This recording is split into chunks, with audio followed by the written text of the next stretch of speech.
숨겨진 복지 혜택을 알기 쉽게 전달하는 KGS 복지특파원 김 기자입니다. 추석이 다가오면서 명절지원금에 대한 관심이 높은데요. 명절지원금이 어려우신 분들에게 지급되긴 하지만 그 금액이 많지 않아서 피부에 와닿지는 않습니다. 이런 상황에서 정부에서 어려우신 분들이 아닌 국회의원들을 위한 법을 통과시켰는데요. 이 사실을 알게 되신 분들은 큰 분을 내고 있는 상황입니다. 어떤 내용인지 오늘 자세하게 알아보겠습니다. 몰라서 못 받는 복지 혜택, 이젠 놓치지 말자. 구독과 좋아요, 알림 설정을 눌러주시면 보다 빠르게 소식을 받아볼 수 있습니다.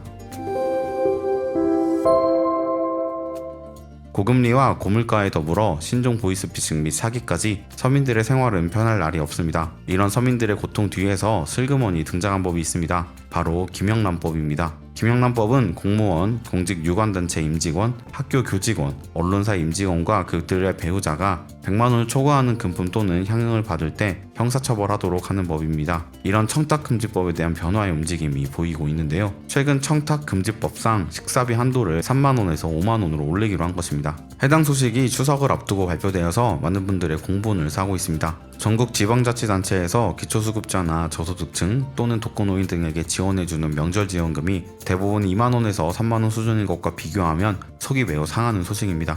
접대 비용만 오르는 것이 아니라 추석 기간에는 그동안 받을 수 있는 선물 금액의 2배까지 받을 수 있습니다. 이전에는 명절에 15만 원까지 상품이나 물품을 받을 수 있었는데 앞으로 30만 원까지 허용한 것입니다. 명절에 국회의원들은 425만 원의 명절 휴가비를 받습니다. 이는 당선된 국회의원 모두에게 지급되는 금액인데요. 걸출한 기업이 아니라면 명절 휴가비를 받더라도 100만 원이 넘지 않기 때문에 국회의원들에 대한 이러한 복지는 국민 감정과 동떨어져 있는 것이 사실입니다. 하지만 이런 청탁금지법 한도 상향에 두 손을 들고 반기는 사람들도 있는데요. 바로 소상공인과 자영업자, 농축수산업에 종사하시는 분들입니다. 그동안에 선물용으로 구매되던 제품들이 청탁금지법으로 인해서 가격이 낮아질 수밖에 없던 것인데요. 이뿐만 아니라 외식업계에서도 경기 활성화에 긍정적인 신호탄으로 작용할 것이라 기대하고 있습니다. 외식업계에서는 지금까지 김영란법이 물가상승분을 반영하지 못했다면서 이번 개정은 외식업 물가상승을 반영하고 법 집행의 실효성을 높여줄 것이라고 덧붙였습니다.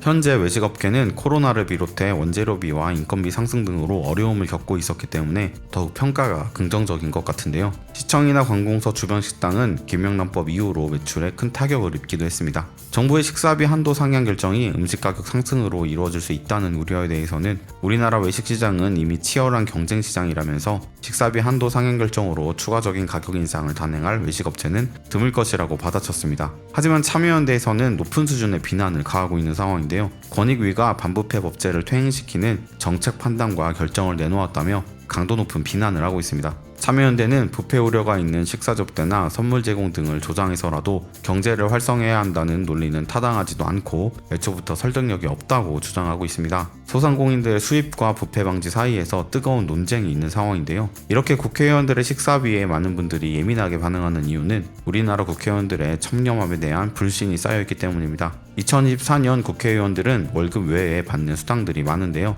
현재 1억 5,700만 원 연봉을 받고 있으며 휴가비, 상여금, 입법 특활비, 특별활동비 등을 추가로 받습니다. 상여금이 연간 1,557만 5,780원, 정근수당이 707만원, 명절 휴가비가 849만 5,880원을 받습니다. 또한 국회의원은 구속이 되어도 월급을 받습니다. 여기에 1년에 한 번씩 후원금도 받고 있기 때문에 국회의원들이 매우 높은 수준의 대우를 이미 받는 상태인데요. 이런 상황에서 부정부패를 방지하는 법을 완화해 국회의원들의 배를 더 불리는 정책을 대다수의 국민이 이해할 수 없는 것은 자명한 사실입니다. 이번 법안 개정으로 소상공인과 외식업계가 다시 활성화될 수 있다면 좋겠지만 다르게 말하면 늘어나는 소상공인과 외식업계의 수입은 다 공무원 등을 위한 접대비라는 것이 씁쓸하긴 합니다. 오늘은 개정되는 김영란법에 대해 이야기해보았는데요. 다양한 이해관계가 얽혀 있어서 판단하기 어려운 주제인 것 같습니다. 여러분들의 생각은 어떠신지 댓글로 의견을 남겨주시면 감사하겠습니다. 놓치는 혜택이 없도록 숨겨진 정보를 찾아 나서는 복지특파원 저 김기자가 앞으로도 도움되는 소식 전달해드리도록 하겠습니다.